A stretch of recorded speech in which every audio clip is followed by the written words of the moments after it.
Hi hello வணக்கம் welcome back to our channel. நம்ம இந்த வீடியோவில் பார்க்க போகிறோம் அப்படின்னு பார்த்தீங்கன்னா ஸ்ரீவள்ளி மூவி ரிவ்யூ தான் பார்க்க போகிறோம். வாங்க வீடியோக்குள்ளே போகலாம். இது வந்து ஒரு Telugu movie, but Tamil dubbed வெர்ஷனில் யூடியூப்பில் அவைலபிளாக இருக்குது அப்படின்னு சொல்லி தெரிஞ்சுக்கோங்க.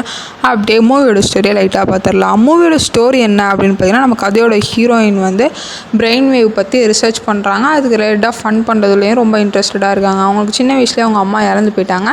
ஸோ அதனால் வந்து அவங்க அப்பாவும் அவங்க தம்பியோட தான் அவங்க வந்து வாழ்ந்துட்டு வராங்க. அப்படி இருக்க கட்டத்தில் வந்து ஒரு கார் ஆக்சிடெண்ட்டில் வந்து அவங்க அப்பாவும் இறந்து போயிடுறாங்க.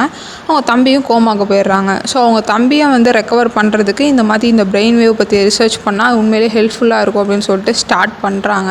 கட்சியில் அதை சக்ஸஸ் பண்ணாங்களா, அவங்க தம்பியை காப்பாற்றினாங்களா, அதுக்கப்புறம் என்னென்னலாம் ஆச்சு அப்படின்னு சொல்லிட்டு நீங்கள் மூவியை பார்த்து தெரிஞ்சுக்கோங்க. மூவியை பற்றி சொல்லணும் அப்படின்னு பார்த்தீங்கன்னா, ஸ்டோரி வைஸ் உண்மையிலே ரொம்ப டிஃப்ரெண்ட்டான ஸ்டோரி அப்படின்னு தான் சொல்லணும். பட் அதை எக்ஸிக்யூட் பண்ண விதம் தான் கொஞ்சம் நல்லா இல்லை அப்படின்னு தான் சொல்லணும். ஸ்க்ரீன் பிளேயில் நம்ம அவங்க காமிக்க நினச்சது வந்து அவ்வளோ அழகாக டெலிவர் பண்ணல. ஸோ அதனால் வந்து ரொம்ப பிலோ ஆவரேஜ் மூவியாக தான் வந்து ரன் ஆகிட்டு இருக்குது. ஸோ ஃப்ரீயாக இருந்தீங்கன்னா, ரொம்ப ஃப்ரீயாக இருந்தீங்கன்னா யூடியூப்பில் பார்த்து என்னென்னு பாருங்கள். இதான் இந்த மூவி ரிவ்யூ. இதே போல் இன்ட்ரெஸ்டிங் மூவி ரிவ்யூட மாட்டீங்களா? சந்திக்கிறேன். Bye bye. தேங்க்யூ.